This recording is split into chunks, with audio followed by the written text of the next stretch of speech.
Ndiaye. D'accord. Fatou Abdou Diop ñu ngi koy nuyu bu baax di ko ñaanal yàlla jàmm. jóge na mi ngi noonu comme ni ma ko waxee Assane ginnaaw nag bi mu déposé lettre de démission bind ñu bari sénégalais am na ñoo xam ne nag am na ñu wax seen xalaat ci moom. waaye itamit li ëpp ci ñi wax dañ ko encouragé am ñoo xam dañoo bokkoon ak moom liggéeyukaay. wala daje ci formation en tout cas xam ne wax nañu daal soxna su am ngëm-ngëm la. soxna soo xam ne daal lépp lu mu ñàkk mën naa am ay principe am moo tax mu ñàkk ko. waaye daal jóge na des médias ginnaaw bi mu fa defee 15 ans foofu la. waaw am na solo sànq bu xam nga Fatou Abdou moom wax dëgg yàlla 15 ans de carrière boo xam ne moom nga nekk si benn groupe yaakaar naa ne mosuñoo dégg nga wax fa wax joo xamante ni wax ju la nit ñi di xeebe la. chaque jour rek mu ngi continuer di respecter boppam mais di respecter lignam mais di respecter liggéeyam même fu ñu ko teggit plateau bi lu mu coow li bari bari moom lam jàng wala lam xam lay indi wax ko dem yoonam. bu fekkee nag dem na ba nga xamante ni am na beneen liggéey wala mu am beneen gis-gisit wala mu am beneen méthode bu mu bëgg a doxee wax dëgg yàlla mu déposé moo gën ñu dàq ko wala moo gën mu tàppaas xuloo wala moo gën waaye ko xam ne yaa ngi liggéey bu bis bi nga xamante ni neex na la tey ji bu fekkoon ne tàppaas na ñu aj ko mu doxee fa dem wala mu daal di kii am na ñoo xam ne jóge nekk nañ fenn ba jóge fa mais fexe nañ ba tàppaas loolu da koo jóg ñoo sabab seen dem waaw ñoo sabab seen dem wala ñu victime pour boo jógee dem mbooloo mi topp la mais gis nga kii ni mu def jóg na mi ngi dem nit ñaa ngi ko topp te deful benn affaire victime liggéey na liggéeyam ba xam ne kat doy na mu def déposer lettre am pour ni defee démissionner te teewut nit ñëpp accepté nañ ko d'accord nañu ak moom ak ndax doxalinam ak ñàkk a victime bu mu ñàkk victime ñu ngi koy encouragé bu baax keroog lañ tase mu ni ma man saa suñu xëyee bala maa dem sama télé damay jàpp Solution TV seetaan leen ba mu jeex loolu nag du lu ndaw ma ne ko yaa yey noonu yi nga ko defee noonu la ko Awa Diop ñoom ñiy defee waa Kippaar gi noonu lañ koy defee balaa kenn def plateau na xëy diglu Solution TV ba ñu jeexal mu ngoone mu dem plateau mën koo toj mais képp koo xam ne mi ngi ñuy romb boo demee doo toj fenn. waaw Assane ay gars yi am nañ ay information information ya Fatou yow it nag bu jàpp ne journaliste plein la am ay xibaar sooy ba si élément bii jàll nga jàllale sànq nii bam bii nga jàllale nii avant assise bi waaw dégg naa fi ñaar ñoo xamante nii ay ponkal lañ si siinum njàng ay royuwaay lañ lu ñu wax kenn du ko dindi te lañ sa waxoon ak lii du benn waaw est-ce que ñoo doon wax est-ce que gémmiñ gée doon voilà léegi nag kon kay mën nañ ñu diglu bu ñu digloo nag xool Assane Mesere wax ñu ne kii kat ab donga naa ni waa ji ab donga la waa ji gisal xoola waa ji ab donga ni mu wax ni mu tegu yoon mais man mi ko jàng du ma nangu lii de teg ko si yoon moo tax man nañ ñu seetaan nañ ñuy seetaan d'accord mi ngi noonu Fatou Abdou ñu ngi koy jaajëfal baax nuyu Oustaz Omar Sow mi ngi seetaan ñu ngi seetaan ñu ngi koy siyaare baax borom soccet yi waaw ñu ngi koy boole di ñaan ma ngay seetaan di ñaan boolu soccetam lay teg kaasu kafeem de Assane baal yooyu itam na si aaw sawul la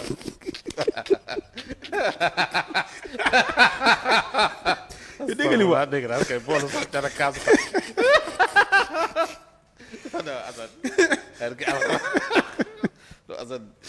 Assane du nit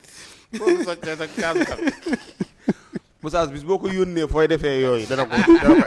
ami ngeen su man kay naa ko envoyé ba noppi hélas waaw non bu ma ko yónnee de dinaa ko envoyé hélas non boo ko boolu soccet be kaasu café boolu soccet moom ay noo gisee Fatou Abdou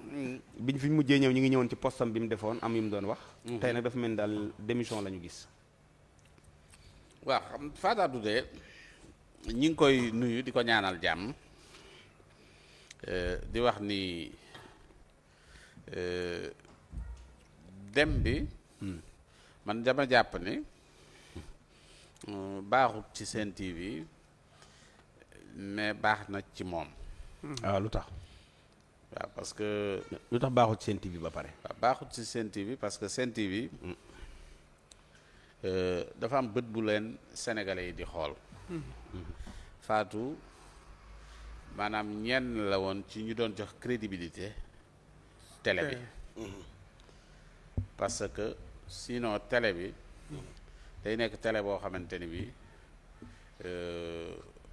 du équilibré parce que buñ mësaan a wax ne télé bi kii ñu ne la déedéet Fatou Abdou Ndiaye nga fa wala ñu ne Serigne Saliou nga fa comprendre nga et pourtant ñu ñoo doon sax tax sawaay bu mësaan a toog ci kii di mën a wax ni am na ñoo xamante ni bi ñi ngi ci télé bi te bokkuñoo man gis-gis te ñi ngi mën a def seen émission te kenn waxu leen dara maanaam kooku da ko doon jox sax li ñuy tuddee crédibilité moom ci jëmmi boppam moo tax Fatou ak ñu mel ni Serigne Saliou ñu baaxoon lañ ci foofu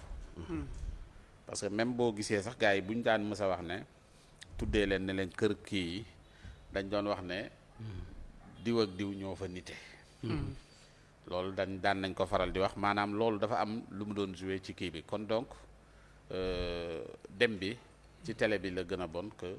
ah oui ci jëmmi Fatou Abdou Ndiaye mais télé bi de su ma juumul de kuñ fa xamati waaw dëgg maanaam ponkal mu dëgër nekkatu fa waaw ñoom ñoo opté loolu ci li ma xam boog mën naa xam nga àddina moom loo gis ci àddina rek choix la maanaam tey jii le fait que Fatou Abdou Ndiaye jógee Sendi parce que man xam naa ni xam nga de loin nga koy xool xam nga ni jigéen la joo xamante ni bi gëm na ay ngëm-ngëmam ak i gis-gisam ba façon bi mu ko defee nii sax li Assane wax ne am na ñoo xamante ni par exemple bu ñuy jógee ci béréb danañ fexe tapage wala ñu indi ay problème pour nit ñi jouer maanaam nekkul ci jeu yooyu quoi waaw maanaam caractère am montré wut ni yi mu daan wax ci plateau bi dafa am ci lu muy làqatu pour wax maanaam ay gis-gisam la ak i xalaatam yoo xamante ni bi moom lay wax am na libre na quoi ci ay gis-gisam ak i xalaatam que ni fii laa nekk wala fële laa nekk liberté boobu da nga koy gis ci moom gis ni tamit jéemut a fexe pour xëcc waaw mais en tout cas nit ñi aussi tamit porté nañ ko ci seen ay xol parce que li mu daan wax it da ngay xool ni même bu daan défendre ay position c'est parce que dafa am lu mu kii ak dafa am lu mu maanaam mais da ngay yëg ni kii li muy défendre ni ay ngëm-ngëmam la tey da koy argumenté tey def ay argument yu am solo waaw donc aussi tamit ñi mu doon liggéeyandool dégg naa leen gërëm nañu ko wax ni ku am conviction la kii mais